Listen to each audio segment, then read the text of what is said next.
Hunter Killer is a new action war thriller movie that stars Gerard Butler and Gary Oldman for a few scenes. This is a movie I really had no confidence in, guys. I went into it thinking this movie's gonna be terrible, it's gonna suck, it's gonna be a very generic action movie with a plot that we've seen 1,000,001 different times. There's gonna be nothing to like about it. Especially when I've begun to feel like Gerard Butler has really been phoning it in for the majority of his career at this point. Except in the How to Train Your Dragon movies. He's great in those.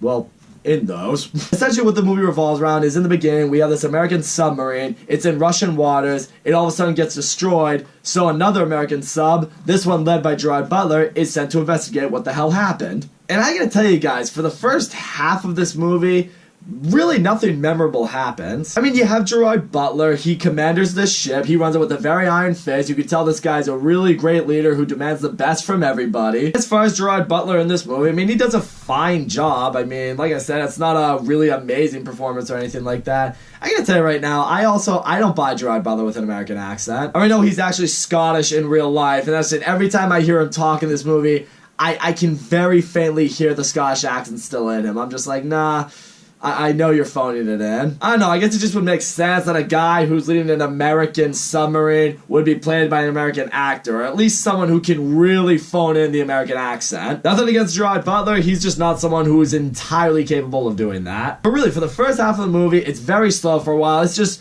you know, it's all these sailors, they're in the submarine, they're investigating these Russian waters, they're trying to find the submarine, and that's really it. It's pretty boring. I mean, none of these other characters you really care that much about, because, I mean, they're just there for the sake of being there. I mean, it's an action movie. You expect maybe some of them, maybe a lot of them are going to die at some point, so you really can't get attached to them. That's just it. Even for the first half of the movie, the action's not really happening. But I will say, second half of the movie onward was when the movie did start to pick up, and I was starting to have a pretty good time with it. Because at this point, Gerard Butler and his crew, they discover the sunken American submarine ship, but they also discover a Russian submarine ship that was also sunk, that also looked like it was damaged. And not like it suffered, like, you know, malfunction or anything like that, that it was actually attacked somehow, some way, was destroyed by someone, and people died. And out of nowhere, they get attacked by another submarine ship, and the whole time they're just trying to evade the torpedoes, evade the attacks that are being thrown upon them. Actually made for a pretty intense scene. But you know, Gerard Butler, he showcases his badassery, he gets the other sub destroyed, he's able to rescue the survivors that were in the other Russian submarine, one of them being a Russian captain in the Navy, and it's here at this point we finally discover what exactly is going on. Turns out the Russian Minister of Defense, he ordered the attack on the original American submarine ship from the beginning of the movie, and he also orchestrated for the other submarine ship to be destroyed to make it look like an act of war so World War III can happen. That's something else I gotta say right here, though. I really don't understand what the point of that was. I mean, the guy at no point really establishes why he wants World War III to happen. I mean, that's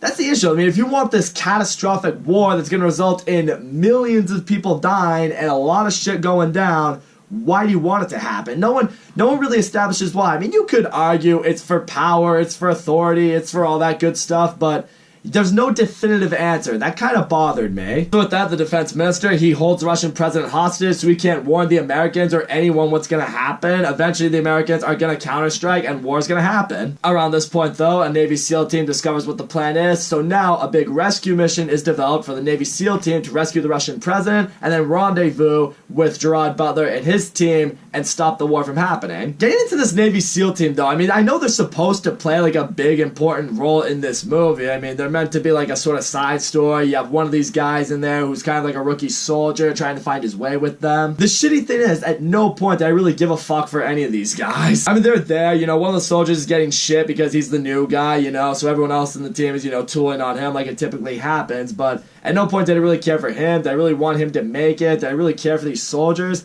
I think the issue was they just didn't really have enough screen time. If you want them to have a big role, that's fine, but make sure you have enough focus on them. I felt like it focused a little too much on Gerard Butler and his team, and really the only one that you maybe care for is Gerard Butler. I will say, the scene where the team has to rescue the president, where they have to storm into the building, get him out of there, get him over to the bay where the submarine is, that scene was actually pretty intense. You got Russian soldiers coming after them, people are dying, they gotta get away from them, they have to just essentially limp their way over to the sub. So now at this point they have the Russian president back, and it's right as the Russian fleets and the American fleets are ready to basically start World War III together. But, you know, thankfully at this point, you know, the Russians and the Americans that are on these ships, you know, they've bonded, they've learn to work together to, you know, stop this World War crisis from happening. It's at this climatic point, you know, you think it's all done, but still the defense minister, he fires missile onto the Arkansas, which is gonna start World War III. But the Russian captain that they rescued, he has one of his old ships counter against the attack. It destroys the missiles. That scene was actually pretty dope. Just literally somehow, someway just takes out the missiles like in midair as they were just about to strike the Arkansas.